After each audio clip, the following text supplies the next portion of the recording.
And I'm Molly Laughlin. Welcome to the seniors' last episode of NewsBreak. So, Rurika and Shay, is there anything interesting going on in the news? There's so much going on, Molly. There always is. Police in Kyiv, Ukraine helped a Russian reporter fake his own death in order to identify and arrest those who had plotted to kill him.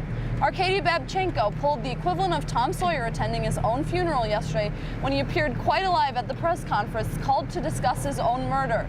Babchenko was in Ukraine because he feared for his life after criticizing the Russian government over involvement in Syria and Ukraine. Details of how the faked assassination led to an arrest were sketchy. Journalists worldwide criticized the plot as confusing and counterproductive. Babchenko said little at the press conference other than to apologize for the ruse, especially to his wife, who heard shots, found him face down in the street in a pool of blood, and learned that he had died in an ambulance. Representative Erik Paulsen held 3 town meetings yesterday to distance himself from President Trump on several issues. Paulsen, a Republican, represents Minnesota's 3rd, which includes Wayzata High School. Constituents have long demanded a public forum for confronting the famously shy Paulsen, who won his 8th term in November 2016 when Donald Trump lost the district by 8 points. Paulsen said he opposed Trump on immigration. According to the Star Tribune, Paulsen's voting record closely matches the GOP House caucus. Paulsen also claimed to defer from the NRA. The Star Tribune claimed the Hamel meeting polite but insistent. Bring Me the News reports that an unnamed man found several boxes of explosives in a lot of abandoned property he had bought in an online auction. The material was very old. Police said it was apparently commonly used for cleaning farmland. Stearns County Police said the material thought to be dynamite was still pending analysis, but the detonators, called blasting caps, were very real. Everything was handed over to the Minneapolis Bomb Squad. That's all for news. Now back to all 3 of our anchors. If you have any ACT, SAT, or test prep materials checked out from the CCC, return them by Thursday, May 31st. Help others enjoy the success that you did. Spring athletes have an equipment return date. All athletic equipment, including locks, must be returned by Thursday, June 7th. Your coach will know what it is. Pick up a Summer Youth Volunteer Opportunities brochure at the Club YS office or online. Demand is high for summer volunteers. Volunteers are especially needed for Camp Explore at Oakwood this summer and the IOCP neighborhood programs. If you have any questions, see Mrs. Badger in the Club YS office. All students in AP English or Honors English classes, ask your teacher or check the website to confirm your summer reading requirements. You will have work and evaluation expectations on the first day of school in the fall. So guys, I know we're already outside, but what's the weather like today? Oh, well, the weather. Good morning, Wayzata, and welcome back to on the weather on the final senior show. Boy, it feels great to be back. How about you guys? Great. Fantastic. Right. Anyways, it was a pretty steamy morning for us today. I hope you seniors survived that walk across the bridge.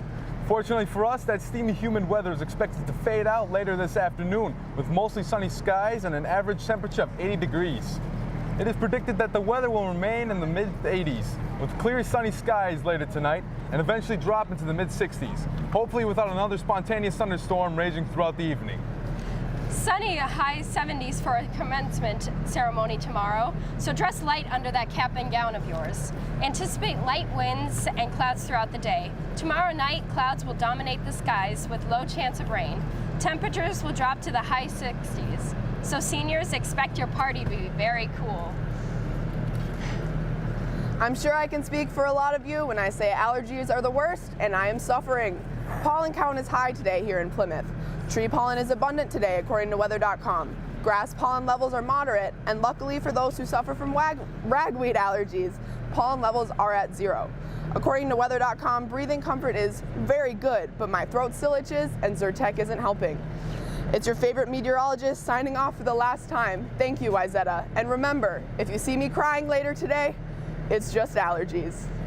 Now let's watch the best PSA from Intro to Journalism about if your head was a cantaloupe, or if you don't wear your helmet.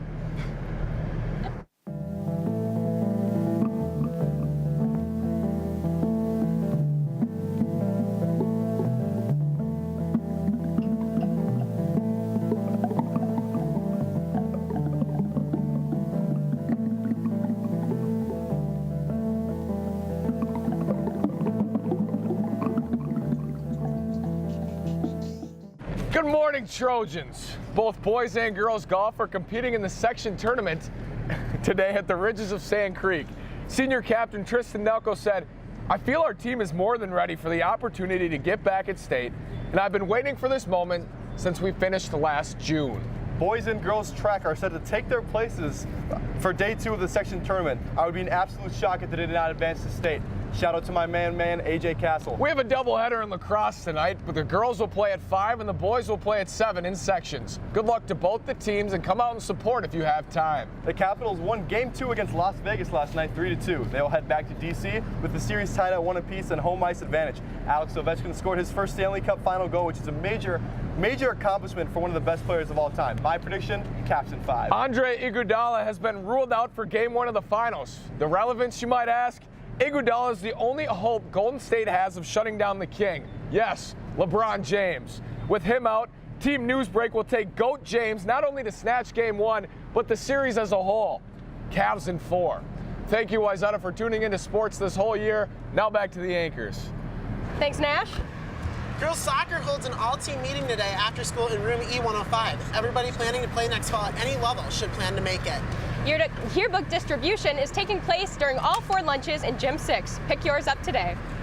Club YS members, remember to turn in your Semester 2 volunteer hours form by June 6th. Drop off your form in the Club YS office and keep a copy for your records. The 2018-19 link leaders, please get your retreat forms turned into the 4th floor office and pay your activity fee by June 1st. See Mr. Lar if you have any questions. It's been a pleasure bringing you information, Wayzata. Hey Kai, what's going on in A&E? Well, it's a shorter one today. According to Box Office Mojo, Solo, a Star Wars story, barely broke $100 million domestically over the Memorial Day weekend and only $60 million overseas, becoming the lowest opening of a Star Wars film in the new wave of Star Wars movies. Although, that's to be expected as the film was quite forgettable and very mediocre. Maybe if Disney didn't fire Phil Lord and Chris Miller, it would have been better. Films getting a wide release this weekend are Adrift, Action Point, Upgrade, and American Animals. Happy birthday, Scott. That's all I will ever have for A&E, and this is going to feel very good to get this thing. Thank you for tuning in to our final senior show. It's been a pleasure. On behalf of the Wayzata technical crew, Kian Dielman, Jack Suker, the heads of our amazing technical crew, Sam Walters, Otto Ramadan, Lauren Leesberg, Amanda Hendrickson, Tyler Knably, Nash Walker, Shay Ludke, Ritika Chakrabarty, Kai Christensen, Lydia Johnson, Molly Laughlin, Maggie Reese, Brandon Anthony, Drew Smith, and our beloved Mr. David Motes. I'm Caroline Hansen. It's been real, Wayzata. Wish us luck. Have a great day. Have a great day. Yay!